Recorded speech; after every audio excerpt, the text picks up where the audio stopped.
The fall breeze whispered through the gaps in Anna Carter's barn, bringing smell of coming rain. She worked steadily among the stalls, laying fresh straw for her 2 ponies and the older cow that no longer gave milk but stayed as a loyal friend. At 42, Anna had settled into the patterns of a lone life on her modest farm at the edge of Willow Creek. The 5 acres she held were enough to support her since Henry died 3 years back. The first heavy raindrops hit the roof as Anna completed her evening tasks. She lingered at Thebron door, watching the dirt lane to Herland darken with dampness. Far off, thunder echoed across the valley. Pulling her faded sweater close around her, she braced to run to the farmhouse when a stir at her property's rim caught her gaze. A rider on horseback appeared from the trees, wobbling unsteadily in Thistledale. Even in the dimming light and rising rain, Anna could sense something was wrong.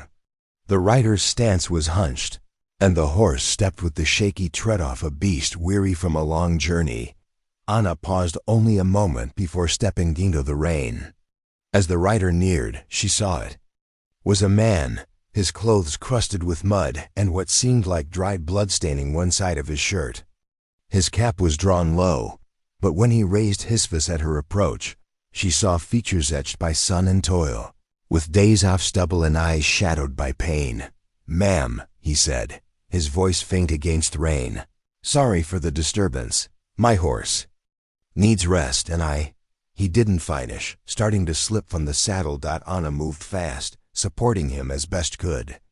"Let's get you both inside," she said, guiding him to the barn while leading his tired horse. Once inside, Anna acted swiftly. She settled the man on a clean bed of straw, then cared for his horse, removing the saddle and bridle, giving water and grain. The animal was a strong bay quarter horse, well bred but pushed to exhaustion. Only after ensuring the horse's comfort did she focus fully on its rider.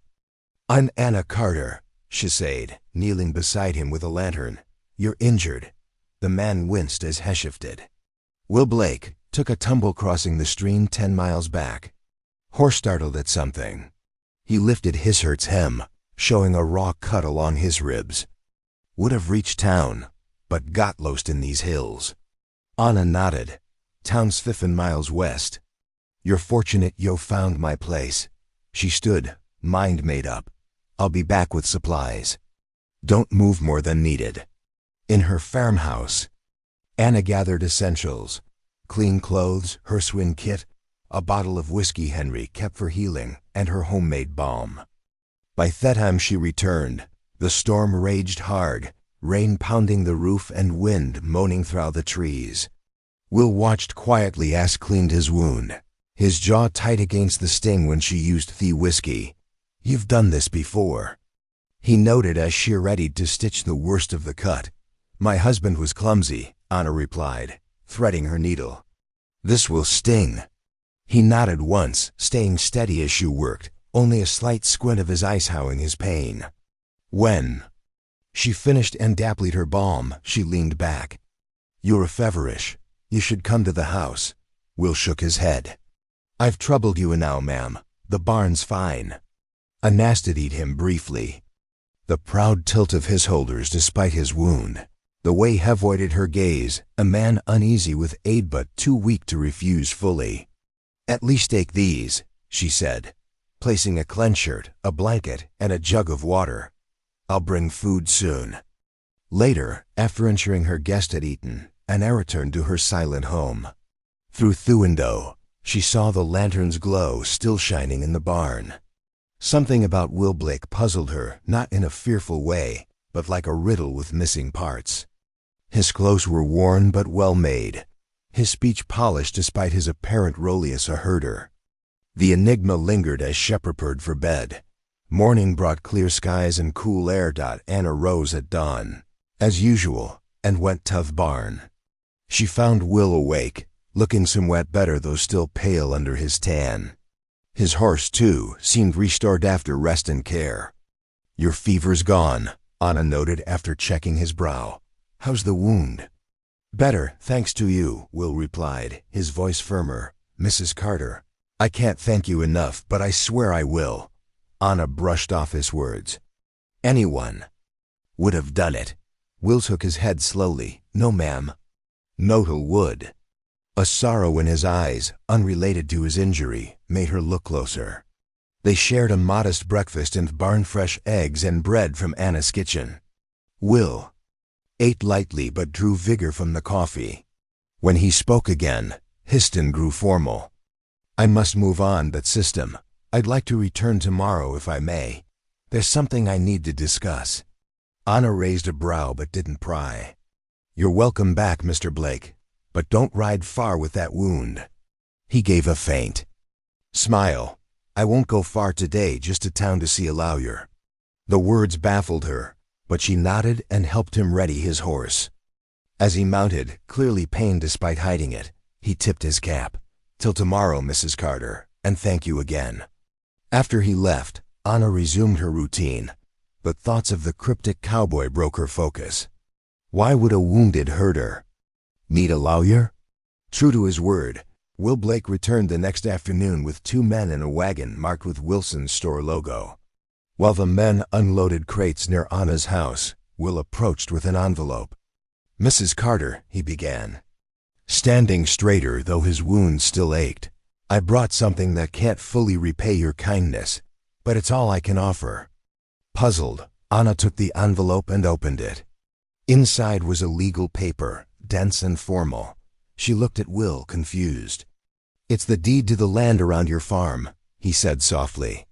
2,000 acres from your east border to the stream and north to the ridge. Anna stared, speechless. I don't understand. Will removed his cap, holding it humbly. I'm William Blake. My family owned the Double B Ranch for 4 generations. The land's been split and sold, but that parcel, he nodded at. The paper was my great-grandfather's first homestead. Anna shook her head. Then why give it? 3 days ago, Will continued, I learned my heart's weak. Doctor says I must sell the ranch, move to lower ground with better care. Grief flickered across his face. I was riding the borders one last time saying farewell. That's when I fell. He looked to the hills. You didn't just mend my wound, Mrs. Carter. You showed kindness to a stranger without question. That land needs a true steward, one who values compassion. Anna gazed at the deed in her shaking hands. Mr. Blake, this is too much. I can't accept. Please, he said gently, cutting her off. The lawyers have filed it. The men are bringing supplies, seeds for spring, tools, what you'll need. He pointed to the wagon. The land has water rights to the stream.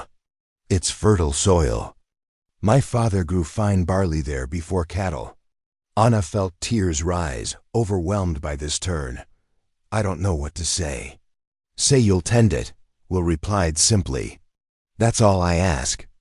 As they stood in the fall sunlight, a wounded man who'd lost his life's work and a widow, granted a new chapter, something shifted. Not love, but a bond just as deep, respect and a shared sense of what matters. I will, Anna vowed. Her voice firm despite her tears. And when your health mends, visit sometimes, share tales of the land's past. Will smiled, a true smile lighting his eyes. I'd like that, Mrs. Carter. As Will mounted his horse to leave, Anna watched. Deed in hand. The land before her was no longer just her view, but a new story to write. One act of kindness, given freely, had changed it all.